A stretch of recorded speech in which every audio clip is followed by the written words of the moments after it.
Ops, wait lang. Huwag ka muna mag-scroll. So, syempre, magbibigay muna tayo ng word of the day. At pag-usapan natin itong tinatawag nating complaint versus tinatawag nating information. Ano nga ba yung pinagkaiba nila?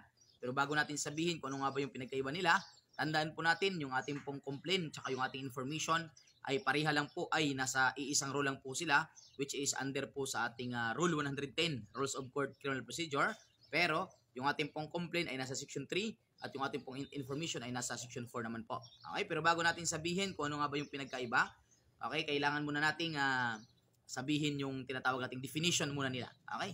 Pag sinabi po nating complaint, tandaan lang po natin, no, under sa Rule 110, Rules of Court Criminal Procedure, Section 3 po natin, it is a sworn written statement charging to a person with offense subscribed by offended party, any peace officer, and other public officer charged with the enforcement of the law violated. Yan po yung ating definition ng ating complaint.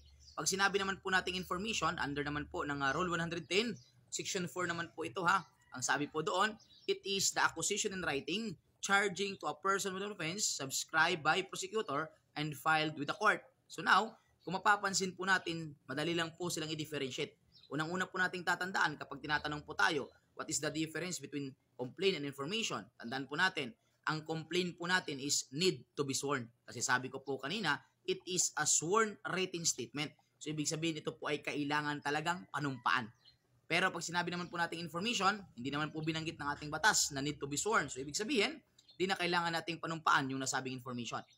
As well as, doon po din tayo mag-rely sa mga person na magsasubscribe. Tandaan po natin, sa complaint po, 3 po ang maaring mag-subscribe. Meron po tayo diyang tinatawag na mnemonic po natin or acronym po natin. Tinatawag natin itong OPIPO. Okay, tandaan lang po natin. Meron po 3 na mag-subscribe sa ating complaint. Kaya pag tinatanong tayo what is the difference between complaint and information, isali po natin to ang 3 mag-subscribe ha.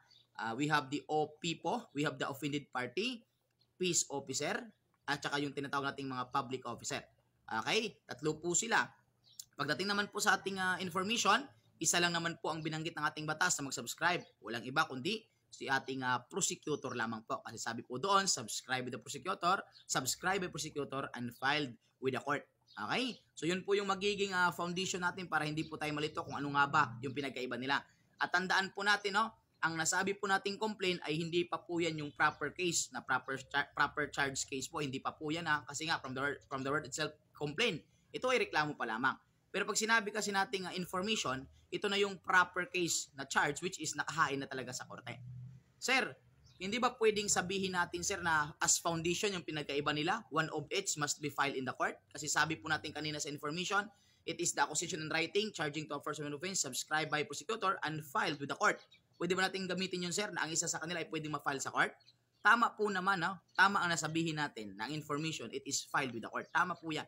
Pero pag sinabi kasi natin na one of each must be filed with the court, parang sinasabi natin na hindi pwedeng i-file sa court si complaint. May pagkakataon po kasi as exceptions na yung nasabing complaint ay pwede po kasi siyang i-file sa court directly. And that is called direct filing.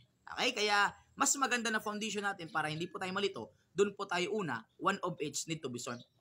At ang isa po dito ay sinasubscribe ni OPIPO, offended party, peace officer, public officer. At sa kabila naman, subscribe lamang ni prosecutor.